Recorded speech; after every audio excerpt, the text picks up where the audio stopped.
Sadar nggak sih, sekarang itu makin banyak orang kena penyakit berat seperti serangan jantung, stroke, gagal ginjal, penyakit arteri perifer. Kan kita nggak tahu sakitnya apa, pikirkan lambung. Ternyata kita kena serangan jantung gitu. Kan nggak sangka-sangka juga. Tak ingin anak-anak muda sepertinya mengalami gagal ginjal, Ridwan Fadil aktif mengunggah video kesehariannya, termasuk saat menjalani cuci darah. Ya, warga desa Sirnagali, Cianjur, Jawa Barat kelahiran 27 Juni 2002 ini divonis gagal ginjal stadium 5 saat berusia 20 tahun. Itu malah makin ngedrop gitu, kondisinya makin parah. Ya, memang betul, berdasarkan data jumlah penyakit di atas ini cenderung meningkat tiap tahunnya, termasuk di Indonesia. Salah satu penyebabnya adalah hipertensi atau tekanan darah tinggi. Dan mungkin teman-teman sudah tahu apa itu hipertensi ya. Singkatnya aja deh, hipertensi itu adalah suatu kondisi di mana tekanan darah terlampau tinggi melebihi di atas 140 mmHg untuk sistol dan di atas 90 mmHg untuk diastol. Nah, hipertensi tidak bisa dibilang penyakit yang ringan ya, catat. Tekanan darah yang tinggi ini dapat memicu kerusakan pembuluh darah yang memicu penyakit-penyakit yang saya sebutin tadi. Makanya, penting untuk teman-teman yang punya hipertensi untuk mengontrol tekanan darahnya. Nah, pada kesempatan ini saya kasih 3 cara gimana cara mengontrol tekanan darah tinggi tanpa obat alias alami. Yap, pertama pola makan. Pola makan ini penting banget. Apa yang masuk ke mulut kita punya efek yang besar buat kondisi tubuh kita, termasuk tekanan darah. Pola makan yang baik buat tekanan darah itu sebenarnya simple banget, yaitu perbanyak porsi buah dan sayur setiap kali makan, kurangi jumlah lemak seperti makanan yang digoreng, perbanyak protein, dan selain itu kurangi makan makanan instan atau makanan kaleng karena kandungan natrium atau garam juga bisa meningkatkan tekanan darah. Nah, menerapkan pola makan ini bisa jadi salah satu poin untuk bisa menurunkan tekanan darah hingga 11 poin. Bagi pasien yang kelebihan berat badan juga punya efek yang baik untuk tekanan darah. Bahkan nih, setiap penurunan 1 kilo berat badan bisa menurunkan tekanan darah sebesar 1 poin. Kejadian ini sering banget saya temuin pada pasien-pasien saya.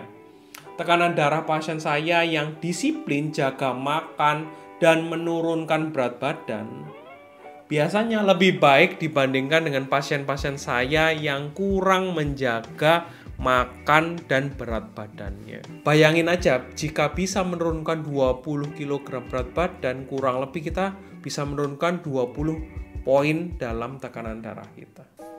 Nah, yang kedua, olahraga. Percaya atau enggak, kalau olahraga rutin itu adalah kunci kebahagiaan. Saya sering memperhatikan orang-orang yang rutin olahraganya, moodnya relatif lebih baik, dan termasuk saya sih. Semenjak olahraga rutin, bawaannya tuh lebih happy. Karena apa? Olahraga itu ternyata bisa meningkatkan mood kita, karena saat kita berolahraga itu memicu hormon-hormon kebahagiaan.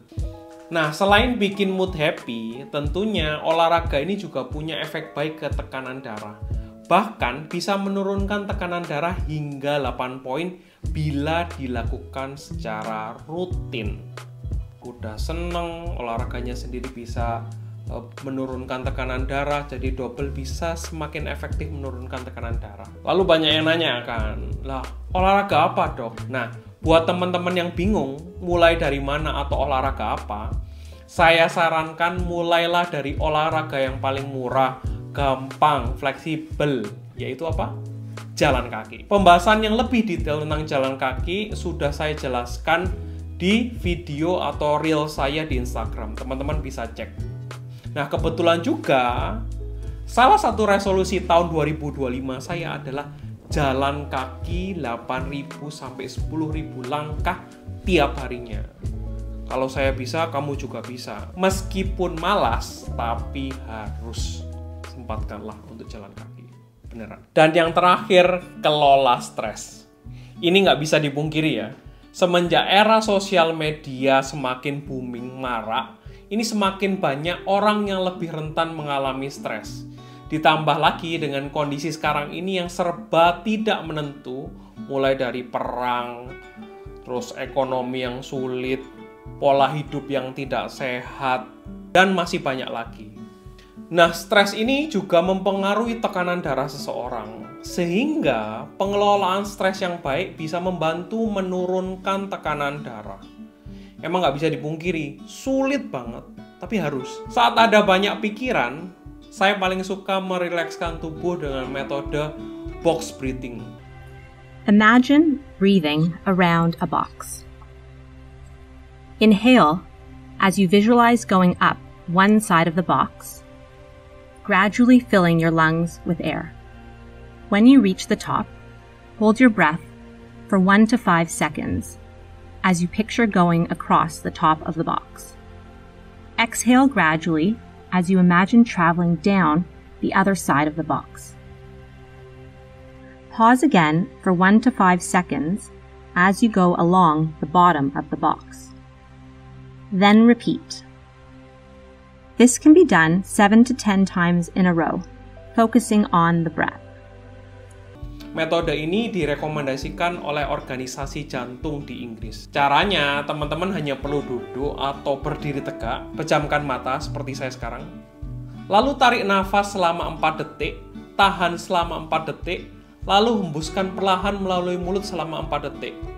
Kemudian tahan kembali selama 4 detik. Dan metode ini bisa diulangi selama 3-5 kali dan menurut saya membantu merilekskan tubuh dan pikiran. Nah, 3 cara tadi adalah cara simple tapi berdampak besar untuk mengontrol tekanan darah teman-teman sekalian. Tapi buat teman-teman yang sudah diresepkan obat hipertensi, tolong tetap diminum sesuai anjuran dokter. Dan teman-teman bisa menggabungkan apa yang saya bilang dari poin 1, poin 2, poin 3 tadi dengan obat hipertensi. Jika konsisten dan bisa rutin, maka tekanan darah teman-teman bisa terbantu dan bisa mengurangi dosis obat hipertensi atau jumlahnya. Intinya coba, kemudian laksanakan konsisten. Semoga berhasil ya. Sekarang udah paham kan?